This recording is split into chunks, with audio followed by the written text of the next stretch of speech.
I mean, honestly, bro, that'd be a good fight. You know, I've known Bam since he was 10 years old, bro. I've known Bam for a long time. Like, that'll be a really good fight for Bam, for Inoue, for boxing. It'll be a really good fight because both of them are really good fighters.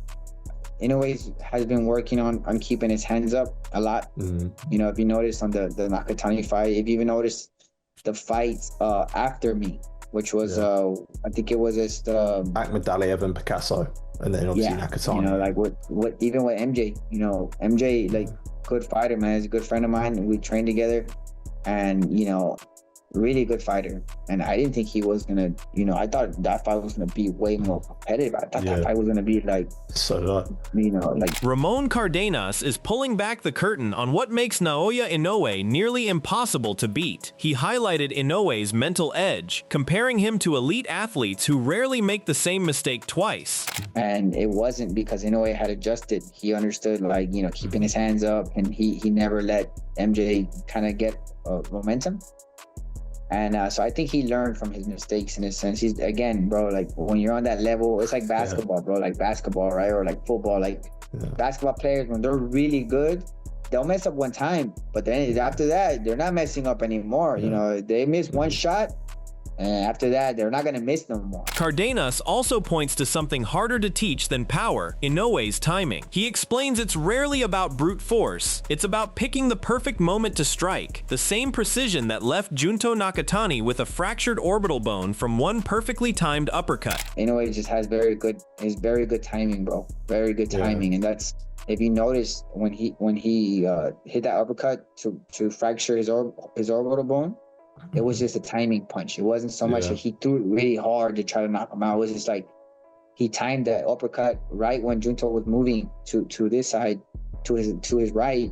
He timed that uppercut, and you know, that's it hurt. It ultimately, you know, messed up his orbital bone. But Bam isn't being overlooked in the conversation either. Shifting their focus to Bam's own arsenal, Kellerman and Shady McCoy see something rare in his own game, from footwork that keeps him adaptable in any exchange to a versatility that lets him shift gears mid-fight, all combining into a threat they believe is anything but ordinary. When you watch Bam, if you don't know nothing about boxing, he looks special. That's a great point. You talked about Lomachenko, the footwork, the angles, and then he hits your ass so hard. I love Bam. There's no way you can tell me.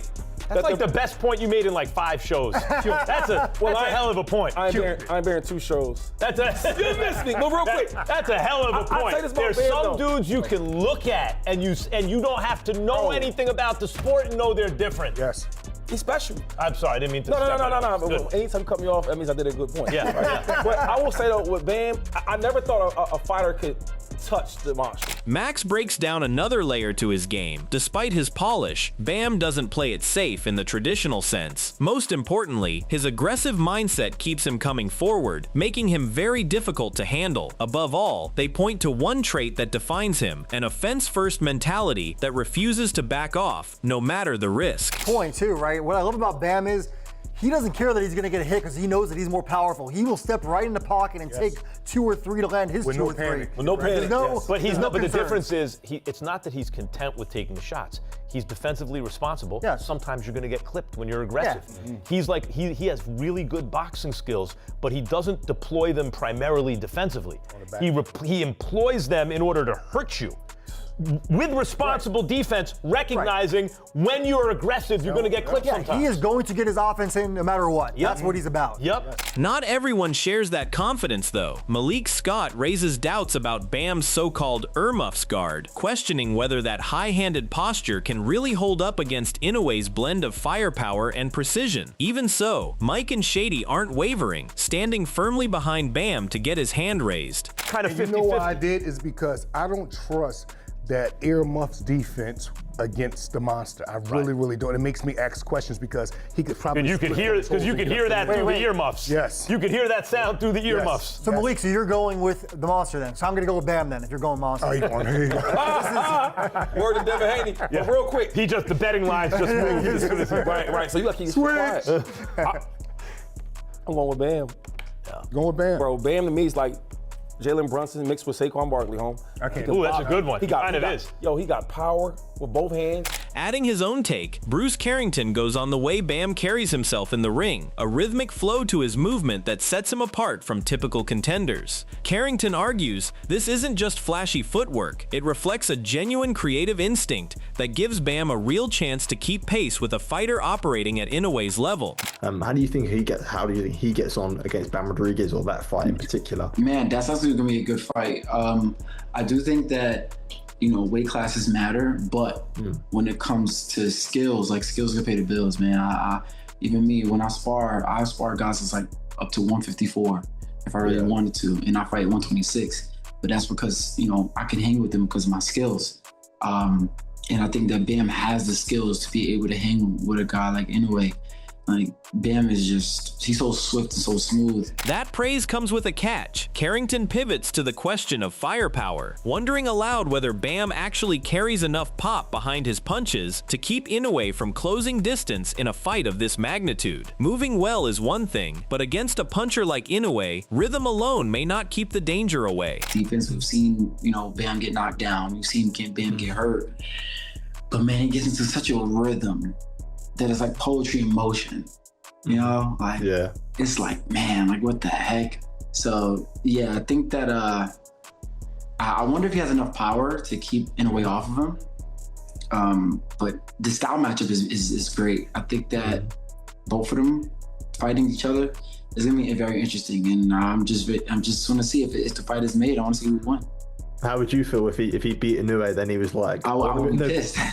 Carrington also pushes back on the idea of Bam climbing all the way up to featherweight, pointing out that while Inoue has shown he can bulk up and still dominate, Carrington believes Bam's frame is different, suggesting the extra size could take a bigger toll on him. For Bam, moving up may bring challenges Inoue never faced. But then if he was like, I want to go up to featherweight, I'm sure that would be... Nah, he's too small for featherweight, bro. I feel like that's like, you see how Canelo went up to like 175, but then Bud beat Canelo, then that's like Bud going up to 175. Like, it's a difference. Like, people be like, all right, like, you could beat Canelo, but Bud going up to 175, come on, that's too much. You know what I'm saying? Canelo was able to do it, but that doesn't mean Bud is able to do it. Just because Inoue is able to do it, that doesn't mean Bam will be able to do it. His cap should be 122, I believe. And Meanwhile, Paulie Malignaggi raises an intriguing angle, pointing out that Inoue hasn't looked quite like himself lately. The knockouts have dried up, and at 33, age may finally be catching up to him. For Malignaggi, that decline could make this the exact moment for Bam to strike, catching a legend while he's there for the taking. On a tear, I do think Inoue has slowed down a little bit the last couple of fights without having gotten the knockouts. There is the possibility that maybe age catches up to him a little bit. At these lower weight classes, 33 can be a little bit older, and Inoue is 33 years old. So, you know, it's possible that the time and the moment to discuss the Inoue fight for Bam and move up to fight him, you know, you got to catch somebody at the right time, and maybe Bam's team had been noticing that Inoue might be there for the taking, just maybe, you know, even though Inoue is coming off maybe the biggest name win of his career when in beating Junto Nakatani. Shifting to technique, Malignaggi draws an unsettling comparison between Inoue's signature weapon, a short and compact right hand, including the shots Antonio Vargas once landed on Bam. If those punches gave Bam trouble against Vargas, Malignaggi warns, then Inoue's version of that same shot could spell real danger given his far greater power. You know what Inoue has? He's a short, tight, strong right hand. That's why it's one of his best punches. He's in and out with that little bounce, little tight bounce that he has, and he really lets go of some vicious right hands at times. And they're short and they're straight. If those straight shots are the ones that Rodriguez is going to be susceptible to, those short, tight shots with some speed. We got flies here in Sicily. It's crazy. I'm out here in the Sicilian. Nice Sicilian weather, but some of these insects are crazy. But anyway, yeah, if you're gonna have if you're gonna be susceptible to those shots, you gotta start wondering, could Inoue hurt Rodriguez, catch him consistently? Malignaggi also questions the timing of the jump in weight. Since Bam already felt his last opponent's power at current weight, he argues that stepping up again to face someone like Inoue carries real risk. His advice: Bam should take at least one more fight at the new weight class before facing an all-time great head-on. And if you're telling me that you were feeling the ones from Vargas, you know, you're gonna move up in weight again and fight Inoue, and Inoue's power against smaller guys, and you know, obviously Bam is a smaller guy as well. it's shown to be pretty devastating. Now, again, I love this fight. I love the Inoue fight, but I think that Bam probably should take one fight at 122, maybe around October. If I'm Bam's team, that's what I would look into. I would love to know what you guys think about that. You know, I don't think he should just jump right into the Inoue fight from this fight.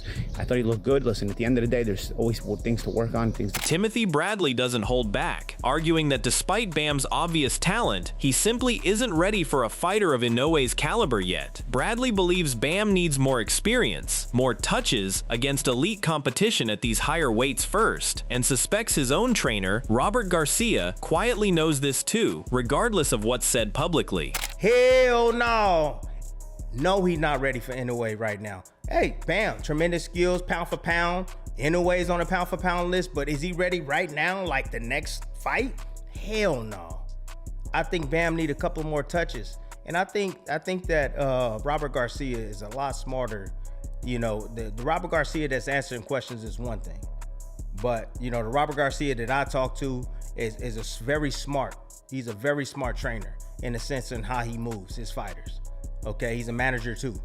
So he knows, he sees it, but he has to say the right thing in public. Bradley takes it further, warning that if Bam repeated the same defensive lapses from his most recent outing against Inoue, the fight wouldn't survive past 6 rounds. He points to Inoue's world-class straight punches and relentless forward pressure as the exact kind of threats that would punish those mistakes almost immediately.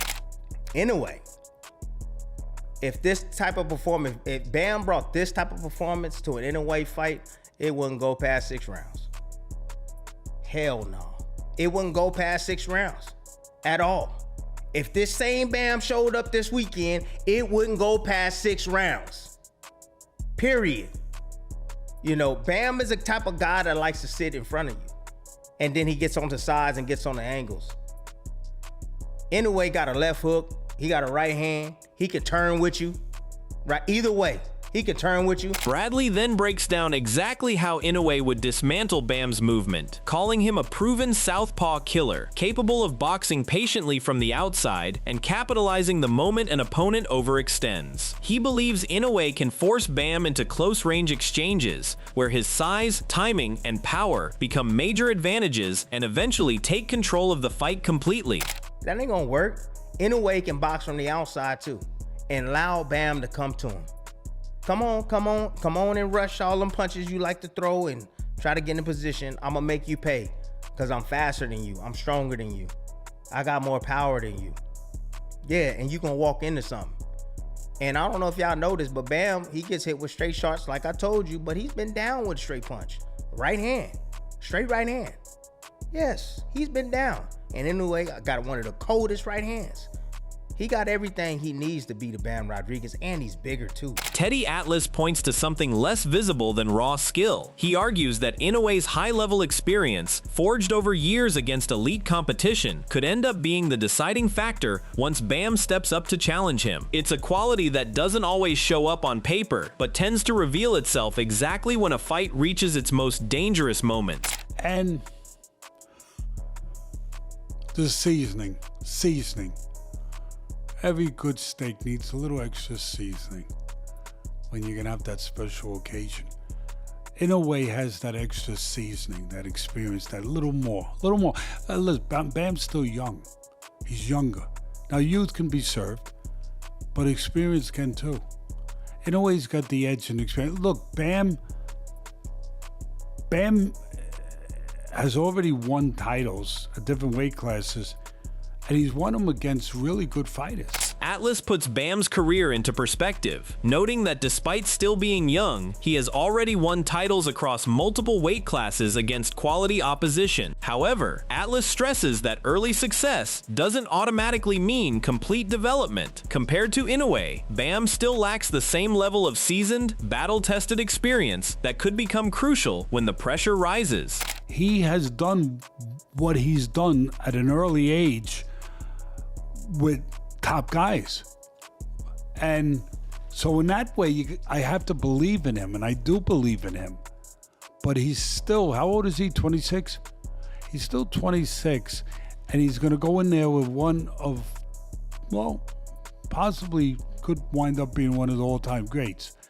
And Bam might wind up being that too.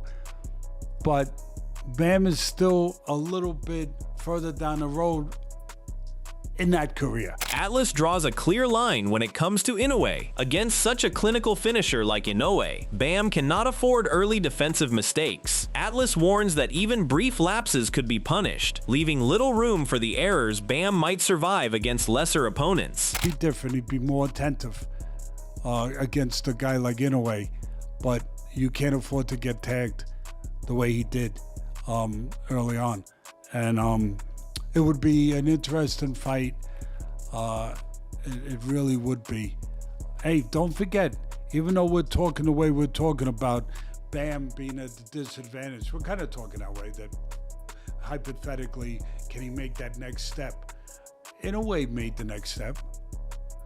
They kind of went down, they've gone down similar roads. Roy Jones Jr. zeroes in on what he sees as the deciding factor, Bam's chin. Since both men fight with an aggressive and exchange-heavy style, Jones notes that getting hit is inevitable, which means Bam's ability to absorb Inoue's power could ultimately determine how far he can go in this matchup, and could become the key to surviving Inoue's biggest moments. At this point, I think it's a beautiful fight for boxing, for both guys, and I think the timing is just right, one fight away. However, I do know that Inoue gets hit more than I think Rodriguez does. I think Inoue is susceptible to more things than Bam is because Bam uses his feet so well. So I think Bam's feet are what going to give him the advantage because he can avoid Inoue's north and south attack. Inoue is not going to be able to avoid his east and west attack, and that's going to be tough. So now, what we got to see from Bam is... Turning to timing, he stressed the danger of rushing into a fight this big too soon. Jones agrees that Bam would benefit from one more fight at super bantamweight first, enough to settle in and grow comfortable in the division before taking on a fighter of Inoue's caliber. I say the same thing. He just came up one weight class to get the bantamweight title, right? Yes, sir. And we already talking about the next weight class, so I think, like Robert Garcia said, he should get another fight now at super bantam before he challenges Inoue, because Inoue is not just another fighter. He's not somebody who's just gonna walk off the street and beat. You gotta be in his weight. You gotta be knowing what you're gonna be expecting. You gotta know that he has unusual punching power. So you gotta be ready to deal with all of those things. And that's why I'm sure Garcia wants him to get a fight at 122 to get used to that first. So at least he knows. Jones also cautions that jumping up in weight brings challenges beyond just facing a tougher opponent. Inoue, he stresses, isn't someone to simply out-talent, and Bam will need to be fully locked in on the specific adjustments the new weight class demands if he hopes to perform at his best. It could be just as important as the technical challenge. Or has a feel of what he's dealing with, then we fight. He said, one fight, then we fight. That's not a duck game. That's just getting my fighter prepared. Like you told him, I want 2 fights first, then I fight over them. You had a layoff, and you had never fought in the weight division. So you want to get the rust off, and you want to get settled in the weight. This kid been fighting. He don't need to get the rust off. Nobody said one fight, but he does want to get settled in the weight. So you have to respect that. That's not a duck game. When you have a plan to get to him, 2 or 3 fight plan to get to him, that's not a duck game. So I'm not gonna call it a duck game. That's just knowledge, a corner who knows, or a team that knows. With the hype building massively, Max Kellerman frames this as one of the biggest fights boxing can make, outside featherweight, a matchup that needs no added promotion. But for him and his co-host, the bigger question goes beyond making the fight. It's about how much Bam Rodriguez has developed, and whether that progress will be enough against Inoue. Fight I'd like most to see. Look, whenever you have a great fighter, a super great fighter, when you think about a fight matchup you want to see, you're trying to get him beat in your mind, because that makes the most interesting matchup. Is there anyone who could beat him? Exciting. Now, if I was trying to get him beat, I would have him move up again and fight Rafael Espinoza. But I think at a certain point, it's fair to say, a guy's moved up a lot already. He shouldn't have to keep moving up until he loses, right? If he stays where he is and you look south, and you look who could beat him, the other guy who's just different is Bam, right? Nice. Bam is the other guy who's just different. How does Bam do against? Devin Haney wastes no time backing Bam, citing his speed and fight IQ as the reasons he views him as Inoue's most credible challenger. Teofimo echoes that sentiment, labeling it a matchup with genuine super fight written all over it. Yes, fight. I think Bam has the most ability to test Inoue. I think he has speed, he has angles, he has IQ. I think that that's a fight I would love to see. How about you, Tao? Yeah, to follow what Devin's point is, I think honestly we'll see the most technique out of Bam and Inoue when they face each other, if that is to come about. I think it's going to be a very technical fight and definitely one that is a super fight. Given how many tough... Mora's red on Bam centers on the physical pressure and power that have followed him cleanly through every weight class so far. But he's not naive about what waits on the other side. Against one of the sport's premier pound-for-pound punchers, that same physicality stops being an asset and becomes an outright requirement just to survive. 3-division world champion is incredible. I mean, this is a fighter that started at 106. I mean, what he's doing is unheard of. Even though just 3 pounds, it's still a lot for these little giants to be moving up like that and carrying their power. That's the most important thing, carrying your power to different divisions. One punch knockout. It's not like he's beating them down with volume. It was a one-punch shot, so that's scary. He's going to need that scariness moving up to 122 if he's going to be fighting one of the best pound-for-pound punchers in boxing. Even at this stage of his career, Monster is still dangerous. Yeah, and I want to see Bam Rodriguez back in a lot quicker than Sergio. On committing to a prediction, Mora leans toward Inoue, pointing to his sheer punching power as the deciding factor. Chris Mannix, though, treats it closer to a genuine coin flip, framing Bam's upward trajectory as exactly the kind of threat built to challenge that dominance for the first time. Whichever way it breaks, both agree this has the makings of a career-defining moment for the winner. If it were tomorrow, who do you favor in that fight? Bam Rodriguez or Inoue? Inoue. If he felt the power of Vargas tonight, Inoue's power is ridiculously special. Styles make fights. I think Inoue is on a bit of a downturn, not a strong one, but his arc is going down a little bit while Bam's is going up. To me, it's a coin flip type of fight. Pick 'em, total pick 'em. Either way, I know a lot of people, at least in here and beyond, are going to want to see that fight.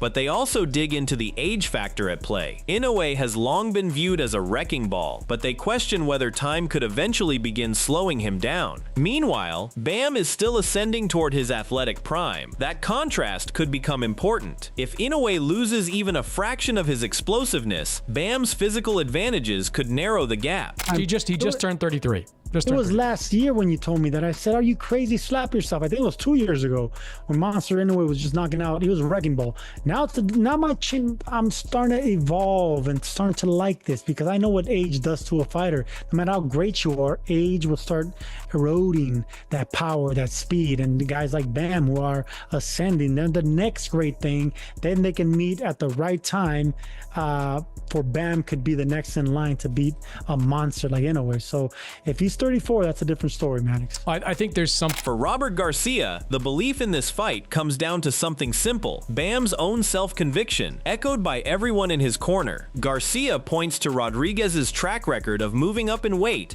and walking away with titles each time as proof enough that he has what it takes to get through Inoue as well. What do you think it is about Bam that makes you so confident that he'll beat Inoue? What quality do you see him day to day that maybe the fans don't see? That he believes in himself. He believes that he could do it, and that's all it takes. Our job is to prepare him. But if I talk to him, my son, everybody in my team, Bam's dad, and we all agree that we could beat Inoue. So that's what it takes. Believing in yourself, knowing that you can do it. Don't just say it, knowing that you can't. No, if you say it, it's because you know you can, and we know we can. The debate around Bam Rodriguez and Naoya Inoue is only heating up. As the pieces continue moving toward a potential super fight, stay locked in with us for the latest reactions, breakdowns, and updates the moment they drop. If you don't want to miss a beat, hit that subscribe button and turn on notifications. This story is far from over.